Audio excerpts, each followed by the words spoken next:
All right, let's dive in. Today, we are cracking open a book that has touched the lives of literally millions of people, Paulo Coelho's The Alchemist.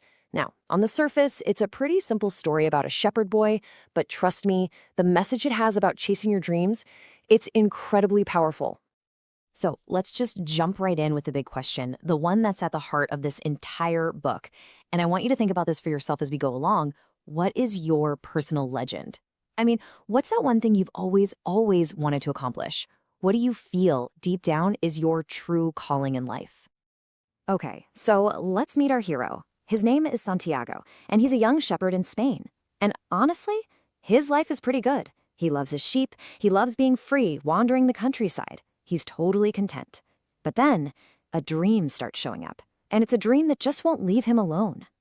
So get this, he has the exact same dream, twice. In the dream, a little kid takes him all the way to the Egyptian pyramids and says, "Hey, there's a hidden treasure here for you." It's kind of vague, right? But it's also so powerful. It plants this little seed of an idea, a destiny that's way bigger than his quiet life with his sheep. Now, having a dream is one thing, but actually doing something about it, that's a whole other ballgame. And Santiago is filled with doubt, as you can imagine. To start a journey this huge, he feels like he needs some kind of sign, a little push. And that's exactly when this mysterious old man shows up, a guy who, weirdly, seems to know everything about him. This old guy introduces himself as the King of Salem, and he drops this piece of wisdom on Santiago that is, no joke, the core of the entire book. He says, when you want something, the whole universe conspires to help you. Think about that for a second. It's this incredible promise that if you truly want something, the universe itself will rearrange things to make it happen. The king actually gives a name to this feeling Santiago has, this pull from his dream. He calls it a personal legend. And he explains that, look, this isn't just some goal you set for yourself. It's your destiny. It's the whole reason you're here on Earth. And the crazy thing is, he says we all know what our personal legend is when we're young, before life and other people start telling us it's impossible. So you might be wondering, how exactly does the universe conspire to help you out? Well, according to the king, it speaks to you, but not with words. It speaks through omens. Those little signs, the weird coincidences, the doors that just swing open out of nowhere. Those are the universe's way of guiding you. So the real trick isn't just having the dream. It's learning how to read the signs. Okay, but this wisdom doesn't come for free. The king asks for a price, 1/10 of Santiago's sheep, and there's a really important lesson here. He explains that if you only promise to pay with something you hope to get in the future, you lose your drive to actually get it. So this payment, it isn't just about the sheep. It's about Santiago putting some real skin in the game, It solidifies his commitment. In exchange, the king gives him 2 stones, Urim and Thummim, one for yes and one for no, to help him out when he's struggling to read the omens. So with this new purpose and his magic stones, Santiago sells the rest of his flock and heads for Africa. He's all in. But the second he gets there, literally the moment his journey starts, everything goes terribly wrong. He's immediately hit with this massive test. He's not even there for a full day before he makes a huge mistake. He trusts the wrong guy.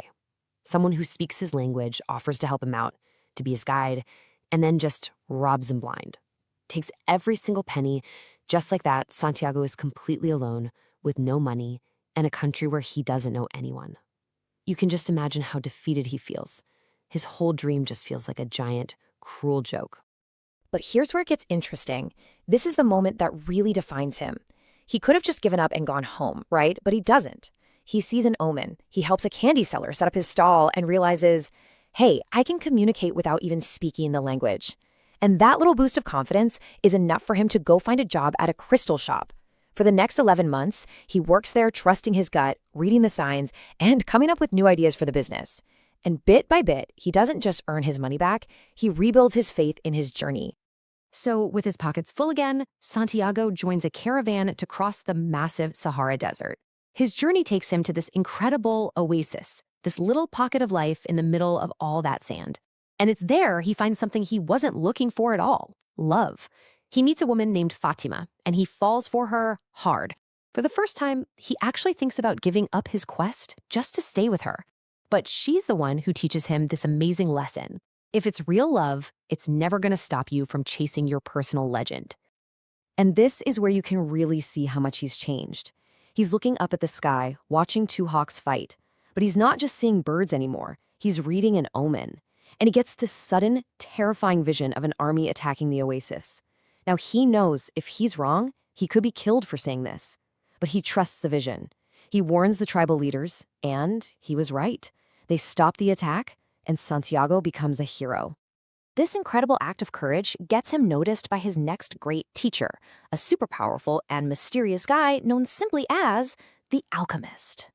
The Alchemist sees what this kid is capable of, and he agrees to guide him on the last and by far the most dangerous leg of his journey.